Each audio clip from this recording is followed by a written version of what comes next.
Class 8 आज पनि तपाईलाई यस च्यानलमा स्वागत छ। आज मैले क्लास 8 को च्याप्टर 7 को सिम्पल इन्ट्रेस्ट च्याप्टरबाट एक्सरसाइज 7.2 लिएर आएको छु। 7.2 च्याप्टरको चाहिँ यो पार्ट 2 हो। मैले पार्ट 1 चाहिँ पहिले नै अपलोड गरिसके। 5 नम्बरसम्म चाहिँ मैले पहिले नै अपलोड गरिसके। एक्सरसाइज 7.1 पनि मैले अपलोड गरिसके। एक्सरसाइज 7.2 को क्वेशन नम्बर 5 सम्म पनि मैले अपलोड गरिसके। यदि हजुरले त्यो भिडियो हेर्नु भएको छैन भने म तल डिस्क्रिप्सनमा लिंक हालिदिन्छु, त्यहाँ गएर हेर्न सक्नुहुनेछ है त। आज चाहिँ हामी 6 नम्बरबाट स्टार्ट गर्छौं। स्टार्ट गरौँ है। अब 6 मा के भनेको छ, what amount will be refunded when rupees 7,500 is deposited at 5.5% interest rate per year for 42 months भनेको छ है। अब यसमा मैले अमाउन्ट इन्ट्रेस्ट के हो हैन कसरी गर्न सकिन्छ भनेर चाहिँ मैले पार्ट 1 मा बुझाइसकेको छु। यसमा चाहिँ मैले गर्ने प्रोसेस मात्र बुझाइदिन्छु यो भिडियोमा। मैले पार्ट 1 मा पनि क्लियर हुने गरी बुझाएको छु र एक्सरसाइज 7.1 मा पनि एकदमै क्लियर हुने गरी बुझाएको छु। यदि त्यो भिडियो हेर्नु भएको छैन भने त्यो भिडियो हेरेर यो भिडियो हेर्दा अझै पनि धेरै बुझिन्छ है त। अब हामीले यो अमाउन्टलाई अथवा यो पैसालाई चाहिँ हामी प्रिन्सिपल भन्छौं। डिपोजिटेड भन्यो भने चाहिँ यो पनि के हुन्छ, प्रिन्सिपल हुन्छ है। Solution principal p equals to rupees 7500। हाम्रो इन्ट्रेस्ट रेट कति दियो हामीलाई 5.5% है। रेट हामीलाई r equals to 5.5%। हामीलाई टाइम कति दियो, time t equals to 42 months है। अब के गर्नुपर्छ, हामीले सिम्पल इन्ट्रेस्ट च्याप्टर पढ्दैछौं भनेपछि इन्ट्रेस्टको कुरा आउँछ है। अब यहाँ चाहिँ अमाउन्ट सोधो। अमाउन्ट भनेको मैले अगाडि भिडियोमा पनि भनिसके, यहाँ पनि भन्छु हेरौं। प्रिन्सिपल प्लस इन्ट्रेस्ट हो। के हो, प्रिन्सिपल प्लस इन्ट्रेस्ट हो अमाउन्ट भनेको। अब इन्ट्रेस्ट भनेको फेरि PTR अपन 100 हो। इन्ट्रेस्ट भनेको के हो, PTR अपन 100। त्यति कुरा बुझ्यो। अब टाइम जहिले पनि इयरमा हुनुपर्छ। टाइम जहिले पनि केमा हुनुपर्छ, इयरमा हुनुपर्छ। यहाँ केमा दिएछ, मन्थ्समा दिएछ है। अब मन्थ्समा दियो भने हामीले इयरमा चेन्ज गर्नुपर्छ। अब इयरमा चेन्ज गर्नको लागि दिएको नम्बरलाई 12 ले डिभाइड गरेपछि यो मन्थ्स चाहिँ केमा चेन्ज हुन्छ, इयरमा चेन्ज हुन्छ है। अब 42 डिभाइड बाइ 12 गर्दा 3.5 इयर्स आउँदो रहेछ, 3.5 वर्ष आउँदो रहेछ है। अब हामीलाई अमाउन्ट सोध्यो है। बाइ क्वेशन अमाउन्ट भनेको p प्लस i हो। किन मैले भर्खर भने नि अमाउन्ट भनेको p प्लस i हो। p भने प्रिन्सिपल, i भने इन्ट्रेस्ट है। अब p जस्ताको जस्तै i भनेको छ फेरि PTR अपन 100 छ। i भनेको छ PTR अपन 100। अब यसमा चाहिँ हामी भ्यालु हाल्छौं। p भने 7500 प्लस 7500 इन्टु t भनेको 3.5, r भनेको 5.5 होल अपन 100। अब धेरै जनाले यो र यो जोड्दिने ट्राई गर्नुहुन्छ अथवा जोड्नु नै हुन्छ है। यो जोड्न मिल्दैन। पहिला मल्टिप्लिकेसन भएको र डिभाइड भएको यो क्लियर गर्छौं यो पार्ट। यो पार्टबाट आएको एउटा अमाउन्टलाई चाहिँ योसँग जोड्छौं है। ठीक छ। ए भनेको 7500 प्लस, अब यसलाई क्याल्कुलेटरमा हजुरले क्याल्कुलेट गर्न सक्नुहुन्छ है। कति आउँछ, 7500 इन्टु 3.5 इन्टु 5.5 डिभाइड बाइ 100 गर्दा 1443.75 आउँदो रहेछ। यो पुरैलाई क्याल्कुलेट गर्ने है। अब यो गरिसकेपछि हामीले यसलाई जोड्दा कति हुने भयो, 8943.75 हुँदो रहेछ। यसको अमाउन्ट रिफन्ड चाहिँ कति हुँदो रहेछ, उसले यदि डिपोजिट गर्दा चाहिँ उसले पछि कति पाउँदो रहेछ भन्दाखेरि 8943.75 चाहिँ पाउँदो रहेछ है। Therefore rupees 8943.75 will be refunded। ठीक छ। यसरी चाहिँ हामी क्वेशन नम्बर 6 गर्न सक्छौं। अब 7 गरौँ। अब हामी क्वेशन नम्बर 7 हेरौँ। क्वेशन नम्बर 7 मा के भनेको छ, Adira saves rupees 40,000 in a bank. उसले चाहिँ अदिराले चाहिँ कति सेभ गर्दो रहेछ बैंकमा, 40,000 इन अ बैंक है। एट 5% इन्ट्रेस्ट रेट भनौँ है। रेट चाहिँ कति रहेछ, 5% ब्याज दरमा चाहिँ उसले 40,000 रुपैयाँ चाहिँ बैंकमा जम्मा गर्दो रहेछ। ठिक छ यतिसम्म बुझिरहेछ उसले 40,000 रुपैयाँ चाहिँ 5% को ब्याजमा चाहिँ उसले ब्याङ्कमा जम्मा गरिरहेछ है अब and she pays 5% of interest as income tax अब ट्याक्स पनि तिर्नुपर्छ त्यो थाहा छ कि थाहा छैन हामीले कुनै पनि काम गर्छौँ भने त्यसको बापत गभर्मेन्टलाई हामीले ट्याक्स तिर्नुपर्छ है त्यो ट्याक्स चाहिँ उसले कति तिर्दो रहेछ 5% के को इन्ट्रेस्टको चाहिँ 5% तिर्दो रहेछ ठिक छ इन्ट्रेस्टको 5% चाहिँ उसले ट्याक्स तिर्दो रहेछ है then how much she will receive after 4 years भने है अब म नेपालीमा बुझाइदिन्छु एउटा अदिरा भन्ने केटीले चाहिँ 40,000 रुपैयाँ चाहिँ जम्मा गर्दो रहेछ होइन कति पर्सेन्ट ब्याजमा 5% ब्याजमा र उसले उसको आएको अब उसलाई त अब ब्याज पनि आउँछ नि त हो किन त्यो ब्याजबाट चाहिँ फेरि 5% चाहिँ उसले सरकारलाई चाहिँ बुझाउँदो रहेछ इन्कम ट्याक्स होइन अब उसले 4 वर्षपछि चाहिँ कति पैसा पाउँछ उसको ब्याज सहित चाहिँ उसले कति पैसा पाउँछ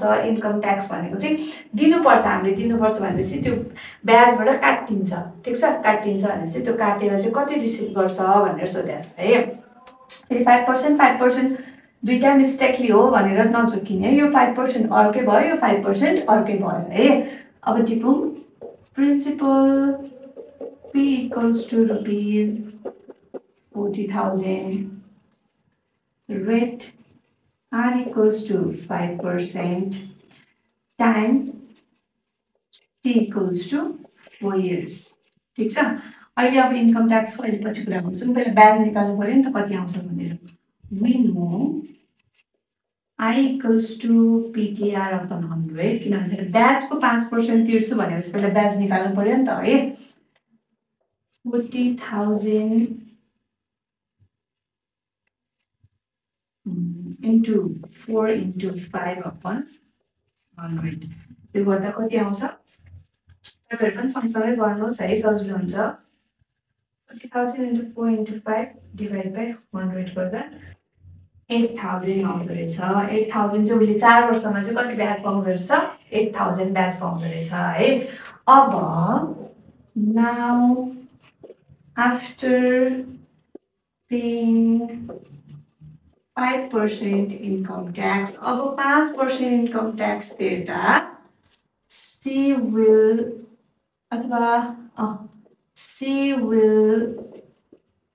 receive amount उसले 5% तिरिसकेपछि उसले पाउने अमाउन्ट चाहिँ कति हो अब झिक्छौँ है अब उसले पाउने त खासमा 40,000 यसरी भन्दा पहिले इन्कम ट्याक्स निकाल्नु ल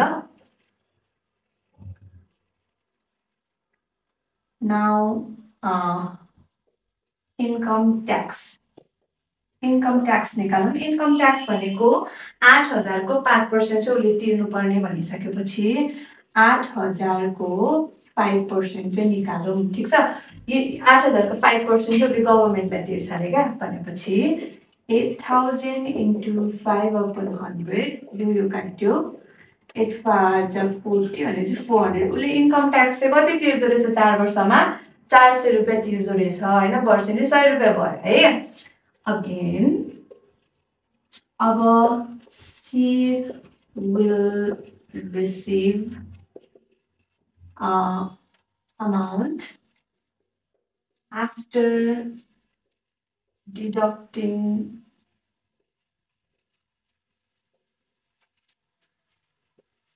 income tax after paying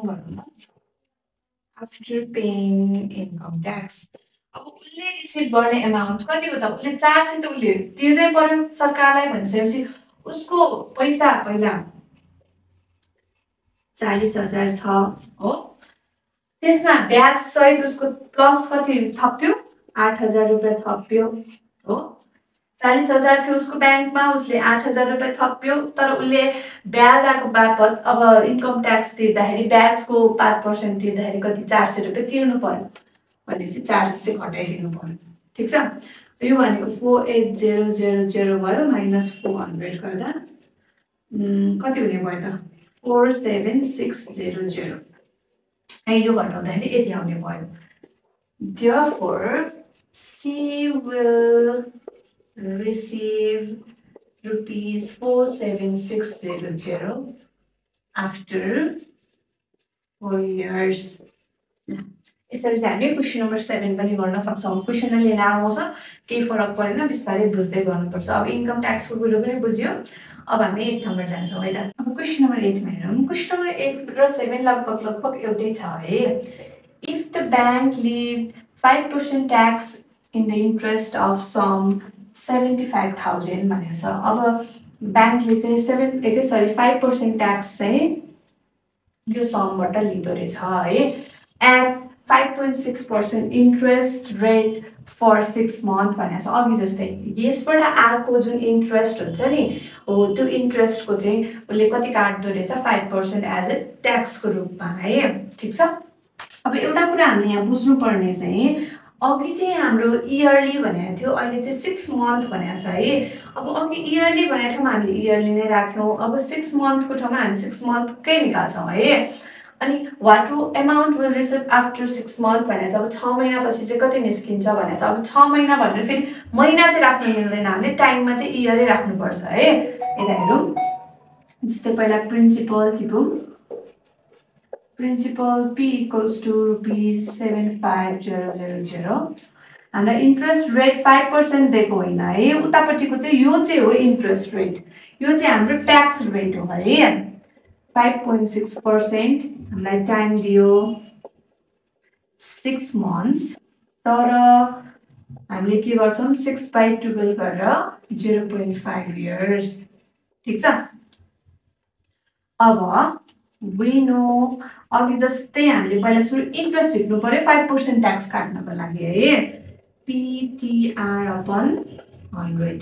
P भनेको कति छ 75000 इन्टु 0.5 इन्टु 5.6/100। यो गर्दा कति हुने भयो त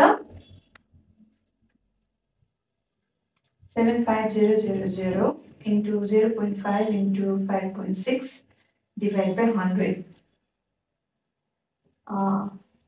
75000 into 0.5 into 5.6 divided by 100 गर्दाखेरि यहाँ 2100 आयो है। 2100 आयो, उसको के आयो इन्ट्रेस्ट आयो है। नाउ ट्याक्स चाहिँ कति हुन्छ। अब ट्याक्स कति हुन्छ, यसको 5% ट्याक्स कटाउँछ भनेको छ नि हैन। भनेपछि अब 2100 को 5% ट्याक्स भनेपछि 2100 इन्टु 5/100। यो गर्दा कति हुने भयो इन्टु गरेर 105 रुपैयाँ हुने भयो। उसको ट्याक्स चाहिँ कति लाग्दो रहेछ 105 रुपैयाँ लाग्दो रहेछ है। ठिक छ। Again after paying tax,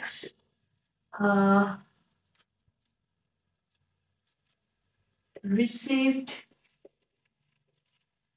amount will be, अब received amount कति हुन्छ त पहिला सुरु 75000 हुने भयो, त्यसमा जोडिने भयो हाम्रो ब्याज। तर हामीले ट्याक्स पनि तिर्छौँ भनेपछि यो ट्याक्स चाहिँ हामीबाट काटिन्छ है, त्यही भएर घटाएको हामीलाई आउने होइन क्या, हामीबाट त लिन्छ ट्याक्स है। अब यो जोड्दा कति हुने भयो +2100 - 105 गर्दा 76995 भयो है। Therefore ₹76995 will be received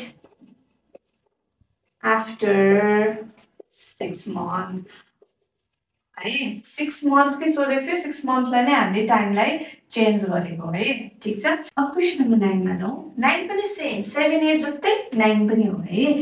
If 5% of interest on ₹10,800 at 10% interest rate for 4 years is to be paid as tax, then what will be the total amount after 4 years भनेपछि तीनटा क्वेशन तीन थरीको बाट तीन थरी ल्याङ्ग्वेज अलिअलि मिक्स हैन, यताउति गरेर दिएको छ, तर केही पनि फरक पर्दैन है। एउटै हो, यसले भन्न खोजेको चाहिँ एउटै हो है। उनले यतिबाट आएको इन्ट्रेस्टको चाहिँ ट्याक्स कति तिर्दो रहेछ 5% तिर्दो रहेछ भने उसले 4 वर्षपछि कति अमाउन्ट टोटल अमाउन्ट पाउँछ भनेर सोधेको छ है। अघि जस्तै सेम हो, इन्कम ट्याक्स इन्ट्रेस्ट झिक्ने, इन्ट्रेस्टबाट इन्कम ट्याक्स घटाउने अनि हामी यो प्रिन्सिपलसम्म इन्ट्रेस्ट जोडिदिन्छौँ है after tax.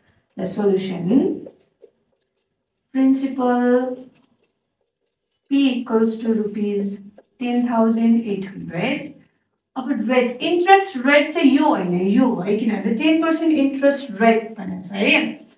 R equals to 10% time T equals to 4 years. अब we know हामीलाई थाहा छ कि हामी के झिक्छौँ, इन्ट्रेस्ट झिक्छौँ PTR upon 100। P भनेको 10,800 into 4 into 10 upon 100। यो गर्दा कति हुन्छ त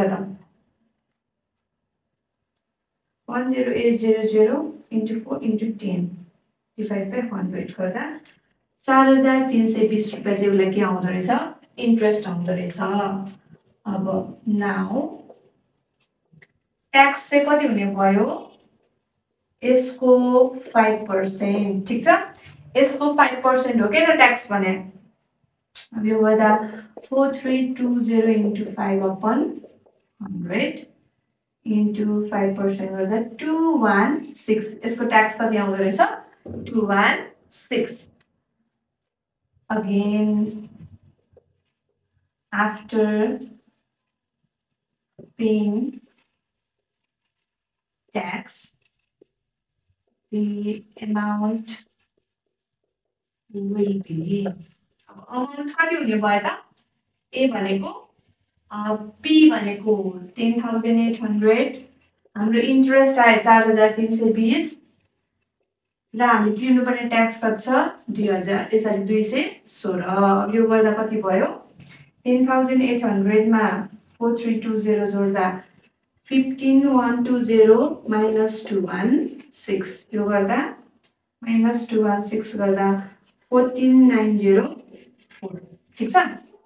अब ल्याङ्ग्वेज लेख्दै मैले, therefore rupees 14,904 will be the total amount after 4 years, ठीक छ।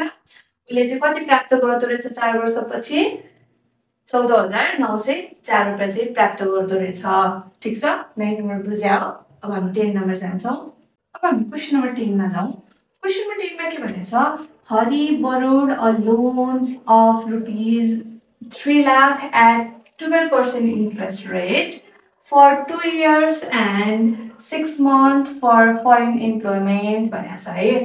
अब हरिले चाहिँ कति लोन लियो रे 3 लाख लियो रे। अब लोन भने पनि डिपोजिट भने पनि त्यो चाहिँ हाम्रो के हुन्छ प्रिन्सिपल हुन्छ, ठीक छ।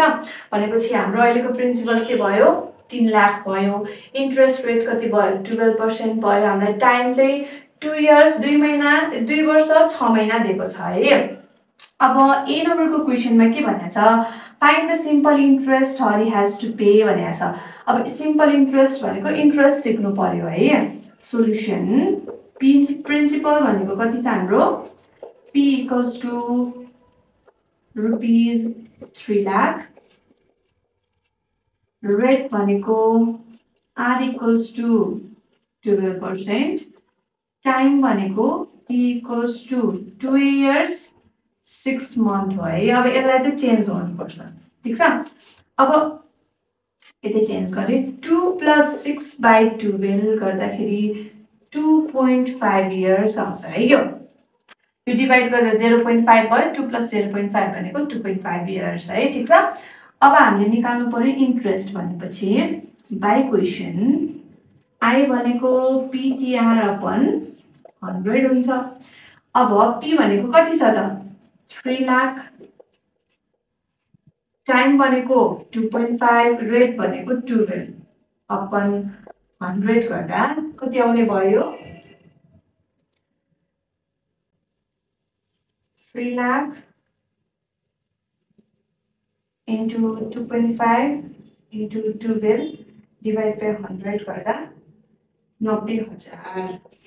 यो ब्याज चाहिँ कति तिर्नु पर्ने रहेछ हरि has to pay 90,000 है अब therefore Hari has to pay rupees 90,000 उसले इन्ट्रेस्ट चाहिँ कति तिर्नु पर्दो रहेछ 90,000 तिर्नु पर्ने रहेछ 2.5 वर्षमा ठीक छ अब बी नम्बर क्वेशनमा के भनेको छ हेरौँ है ए नम्बरको मात्रै इन्ट्रेस्ट निकाल्यो भने हामीले इन्ट्रेस्ट निकालिहाल्यौँ 90,000 तिर्नु पर्ने रहेछ अब बीमा find the total amount to clear the loan भनेको छ अब लोन क्लियर गर्नको लागि चाहिँ उसले कति तिर्नुपर्छ यो त ब्याज मात्रै तिर्नु परेको उसले है अब लोन क्लियर गर्न चाहिँ कति तिर्नुपर्छ भन्दा अमाउन्ट सोधेको है अमाउन्ट पहिला 3 लाख त तिर्नै पर्यो प्रिन्सिपल त तिर्नै पर्यो प्लस इन्ट्रेस्ट पनि तिर्नु पर्यो किन अमाउन्ट भनेको पी प्लस आयो भनेपछि प्रिन्सिपल हाम्रो 3 लाख रुपैयाँ छ इन्ट्रेस्ट हाम्रो 90,000 रुपैयाँ छ भनेपछि टोटल 3,90,000 चाहिँ उसले तिर्नुपर्छ लोन क्लियर गर्नको लागि 2.5 वर्षमा ठीक छ therefore he has to pay rupees 3,90,000 to clear the loan. यसरी चाहिँ हामी 10 को A र 10 को B पनि गर्न सक्छौं हजुरलाई यो भिडियो कस्तो लाग्यो जस्ताको जस्तै कमेन्ट गरिदिनु होला यदि भिडियो मन पर्यो भने भिडियोलाई लाइक गरिदिनु होला च्यानलमा नयाँ हुनुहुन्छ भने च्यानललाई सब्स्क्राइब गर्न नभुल्दिनु होला र साथीहरुमा आज पनि भिडियो शेयर गरिदिनु होला अब मैले आज 7.2 लिएर आए हजुरलाई अब यसपछि कुन चाहिँ एक्सरसाइज लिएर हजुर कमेन्ट गर्न सक्नुहुनेछ म त्यो कमेन्टलाई हेरेर गर्ने प्रयास गर्छु आजको लागि यति नै थ्यांक यू